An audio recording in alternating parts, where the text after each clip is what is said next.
Welcome class 8 in today's history class. Students, from today we are going to start our history section. आज से हम लोग हमारे history शुरू कर रहे हैं because in our previous classes we have completed geography and civics term periodic test 1 syllabus. And in our history there are two chapters for periodic test 1.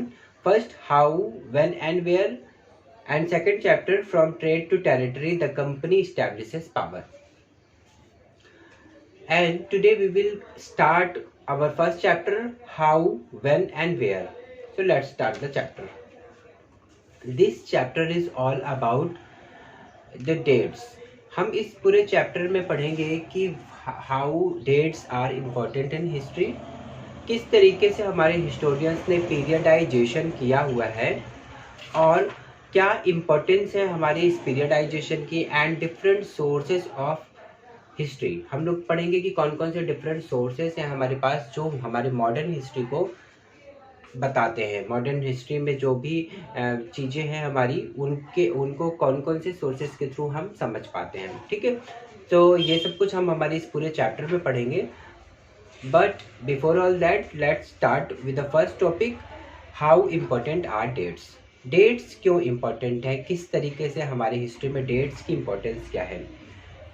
हमारे हिस्टोरियंस के बीच में डिफरेंट इवेंट्स को लेकर हमेशा डिबेट्स रहे हैं. जैसे अगर हम लोग हमें याद होगा क्लास 7th या क्लास 6 की हिस्ट्री में भी हम लोगों ने पढ़ा है कि कई बार कुछ ऐसे इवेंट्स भी थे हम लोगों ने पढ़े जिसमें डेट्स को लेकर बहुत सारा डाउट था. कुछ हिस्टोरियंस किसी भी इवेंट के लिए किसी एक डेट को बताते थे और कोई दूसरे हिस्टोरियंस किसी दूसरे डेट को बताते थे. ठीक है, तो डेट्स को लेकर बहुत ज़्यादा डाउट्स और बहुत सारे कई बार इस तरीके की चीज़ें देखने को मिलती हैं हमारी पूरी हिस्ट्री में. इसका मतलब है कि डेट एक इम्पॉर्टेंट फैक्टर है ना. हिस्ट्री में डेट्स एक इम्पॉर्टेंट फैक्टर है, तभी तो उसको इतनी ज़्यादा इम्पोर्टेंस दी जा रही है. कई बार रूलर्स कब क्राउन्ड हुए, कब उन्हें राजा बनाया गया, कब उन्होंने कौन सा वॉर लड़ा, कौन और किस तरीके से, कब उनकी अगर डेथ हो रही है तो कब डेथ हो गई, वो कब उनकी शादी हो रही है, कब उनको बच्चे हो रहे हैं, और उनके डेली लाइफ में उनके जो भी उन्होंने अचीवमेंट किए हैं उनको हम कब जानना बहुत ज़रूरी हो जाता है. और उस कब के आंसर के लिए हमें डेट्स में जाना पड़ता है. ठीक है, तो इसका मतलब है कि हिस्ट्री के डिफरेंट इंपॉर्टेंट इवेंट्स अगर हम पढ़ रहे हैं तो वहाँ पर हमें डेट्स पढ़ना बहुत ज़रूरी है. डेट्स इसीलिए इम्पोर्टेंट है. कई बार कहते हुए भी सुना होगा कि बहुत से लोग ऐसा कहते हैं कि हिस्ट्री थोड़ी सी बोरिंग है because history is all about memorising the dates.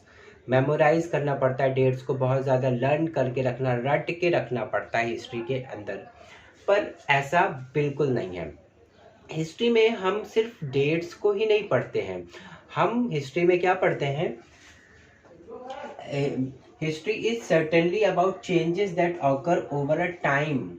History में हम चेंजेस को पढ़ते हैं. हम पढ़ते हैं कि किस तरीके के चेंजेस हुए, पास्ट में क्या सीन था किसी भी चीज़ का और प्रेजेंट में क्या सीन है ना, क्या चेंजेस आए हैं उसके बारे में हम पढ़ते हैं. जैसे अगर हम कहते हैं कि हम हमारे इंडिया के इकोनॉमी के बारे में जानना चाहते हैं तो हमारे पास्ट में इंडियन इकोनॉमी कैसी थी और प्रेजेंट इकोनॉमी कैसी है ना. इस चीज़ को हम समझेंगे और यहाँ पर डेट्स की ज़रूरत नहीं पड़ेगी. हमें क्या पड़ेगी, क्योंकि अगर हम लोग हमारी डेली लाइफ में भी बहुत सारी चीज़ें हैं जहाँ पर हम पास्ट से रिलेट करते हैं पर वहाँ पर डेट्स पढ़ने की हमें ज़रूरत नहीं पड़ती. जैसे अगर हम कहें कि हम एक कप ऑफ टी पीते हैं तो एक कप ऑफ टी की भी एक हिस्ट्री है.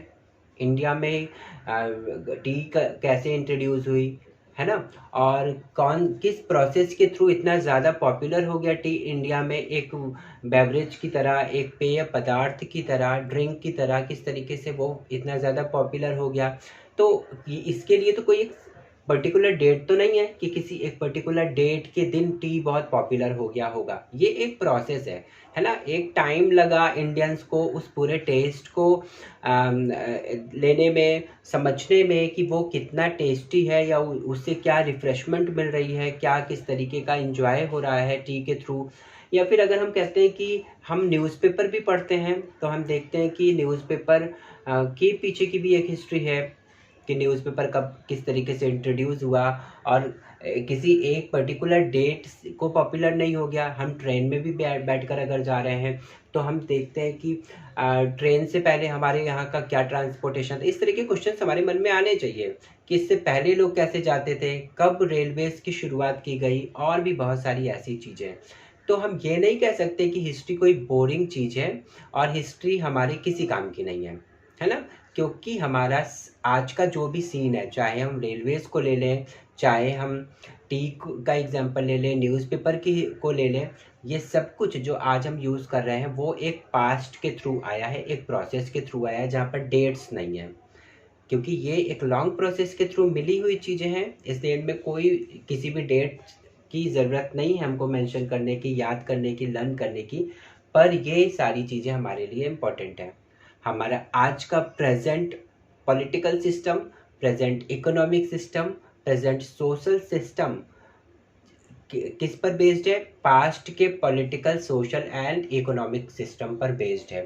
ठीक है, तो ये जानना हमारे प्रेजेंट टाइम में रहते हुए पास्ट के इन सारी चीज़ों के बारे में जानना तो हमारे लिए बहुत ज़रूरी है। क्योंकि अगर हमारा प्रेजेंट, अगर हम सोशल सिस्टम ही सिर्फ देख लें तो वो किस तरीके से फॉर्म हुआ, पास्ट में कैसा था और क्या चेंजेस उसमें आए, किस तरह के डेवलपमेंट्स हुए, जिसके बाद आज का हम सोशल सिस्टम देख रहे हैं, आज का पॉलिटिकल सिस्टम देख रहे हैं, आज का इकोनॉमिक सिस्टम हम देख रहे हैं, ये तो हमारे लिए जानना बहुत ज़रूरी है। ठीक है, इसलिए हम कहेंगे कि हिस्ट्री बहुत इम्पॉर्टेंट चीज़ होती है, एक सब्जेक्ट, बहुत इम्पॉर्टेंट सब्जेक्ट है।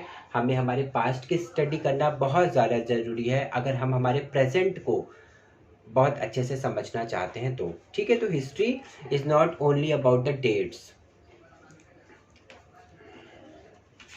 इसके बाद अगर हम देखते हैं तो भी अब ये भी हम नहीं कह सकते कि यहाँ पर डेट्स की इम्पोर्टेंस बिल्कुल नहीं है, क्योंकि कई बार कुछ ऐसे इवेंट्स हैं जहाँ पर डेट्स हमारे लिए बहुत ज़्यादा इम्पोर्टेंट हो जाते हैं। जैसे अगर हम किसी रूलर के अचीवमेंट के बारे में पढ़ रहे हैं तो वो रूलर कब उसको क्राउन मिला, कब वो राजा बना, कब उसने कौन सा फर्स्ट वॉर लड़ा, कब उसने सेकंड वॉर किया, कब वो मारा गया या कब उसने कुछ अचीव किया, और जो कुछ भी उससे रिलेटेड होता है। जैसे अगर हमारे यहाँ हम कॉलोनाइजेशन की बात करें तो कब ब्रिटिश रूल आए, ब्रिटिश कंपनी कब हमारे यहाँ ईस्ट इंडिया कंपनी आई, कि कौन से मूवमेंट्स कब शुरू किए गए, है ना। तो ये सब जानना भी ये भी हमारे पास्ट का एक बहुत इम्पोर्टेंट पार्ट है, जो हमारे जिसकी वजह से हमारा आज का प्रेजेंट बना है ना। तो इन इवेंट्स की स्टडी हमारे लिए बहुत ज़्यादा ज़रूरी है, और इन कुछ इवेंट्स में इवेंट्स में किसी पर्टिकुलर डेट को कोई चीज़ करी गई है, वहाँ पर हमें डेट्स को पढ़ना पड़ता है। लेकिन ज़्यादातर जो चीज़ें हैं हमारी हिस्ट्री में, वहाँ पर हम चेंजेस को पढ़ते हैं, और कोई भी चेंज किसी एक डेट को नहीं होती है ना, वहाँ पर एक प्रोसेस के थ्रू शुरू होती है। तो वहाँ पर हमें बहुत ज़्यादा डेट्स को लेकर डेट्स की इम्पोर्टेंस बहुत ज़्यादा नहीं रह जाती, बल्कि एक पीरियड की ज़रूरत होती है वहाँ पर, कि बिटवीन दिस एंड दिस, यहाँ के और यहाँ के बीच के टाइम पर ये इवेंट हुआ। ठीक है, तो इस तरीके से अगर हम कहते हैं कि how dates are important in history, तो dates are important in history in some cases. कुछ जगहों पर बहुत ज़्यादा इम्पोर्टेंट है डेट्स, पर हर जगह पर नहीं है। हर जगह पर तो हमारे जो भी चेंजेस हुए हैं हिस्ट्री में वो प्रोसेस के थ्रू हुए हैं, और उस प्रोसेस को किसी भी एक डेट में नहीं दिखाया जा सकता। ठीक है, तो स्टूडेंट्स, ये केवल आज का हम लोगों ने जो समझा है वो हमने डेट्स की इम्पोर्टेंस को पढ़ा है। ठीक है, हमारे नेक्स्ट क्लास में हम समझेंगे विच डेट्स, किस तरह से डेट्स हम जो भी डेटिंग सिस्टम यूज़ कर रहे हैं, या हमारे हिस्टोरियंस जिन भी डेट्स को यूज़ कर रहे हैं, किस तरीके से हिस्ट्री को क्लासीफाई किया गया है एंशिएंट, मेडिवल और मॉडर्न हिस्ट्री में।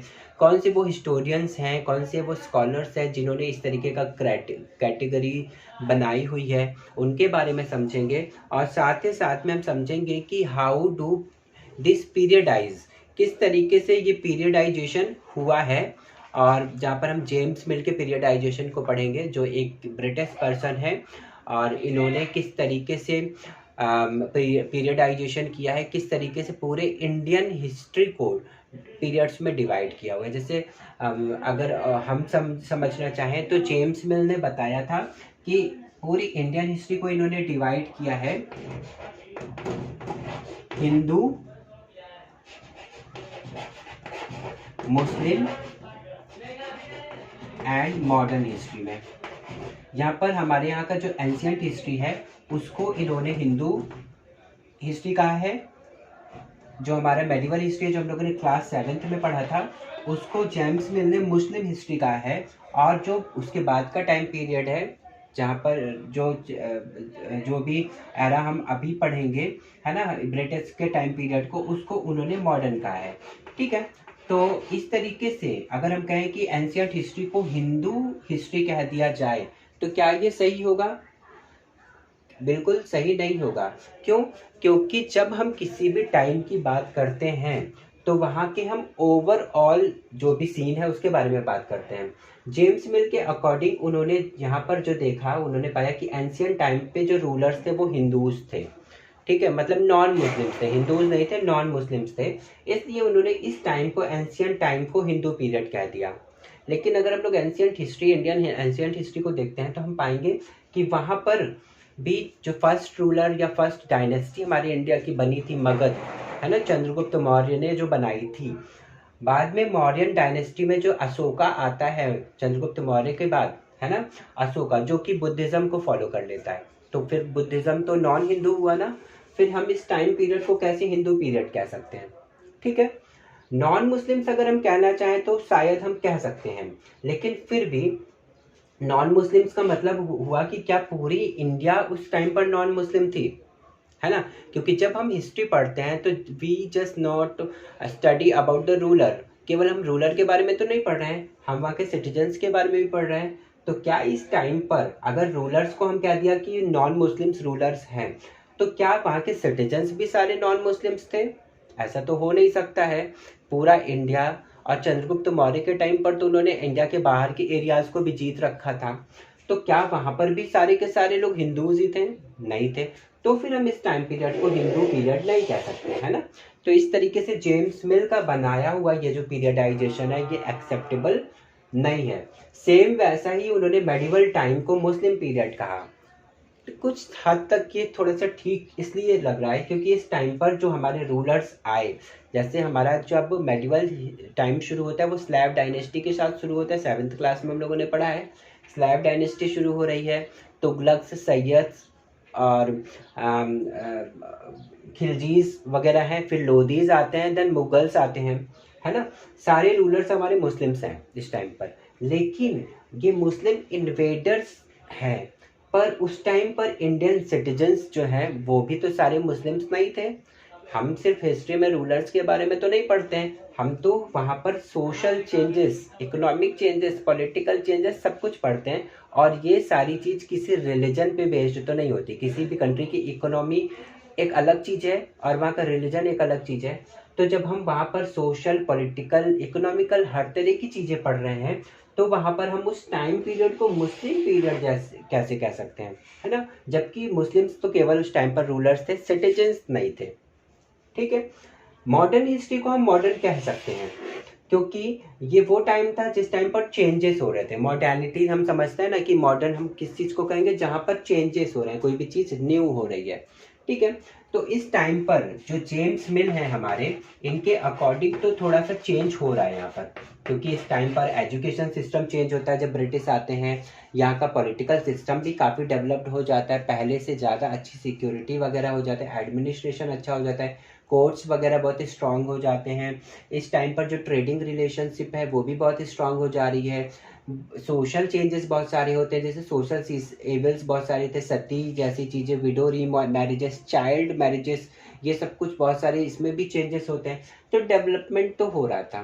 ठीक है, डेवलपमेंट का मतलब है कि मॉडर्निटी आ रही है, तो इस टाइम को हम मॉडर्न कह सकते हैं। ठीक है, लेकिन मॉडर्निटी किस चीज़ में आ रही है? कुछ चीज़ों में आ रही है, सब चीज़ों में नहीं आ रही। क्योंकि अगर हम कहते हैं कि कोई भी सोसाइटी मॉडर्न सोसाइटी है तो इसका मतलब है कि वहाँ पर रहने वाले सिटीजन्स में भी बहुत सारे डेवलपमेंट हो और चेंजेस हो।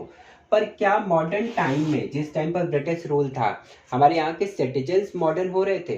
मॉडर्न का मतलब सिर्फ एजुकेशन सिस्टम में इंग्लिश का आ जाना नहीं था। मॉडर्न का मतलब कॉटन कपड़े छोड़कर, चरखे से बने हुए कपड़ों को छोड़कर मिल्स से बने हुए कपड़े को पहनना नहीं था।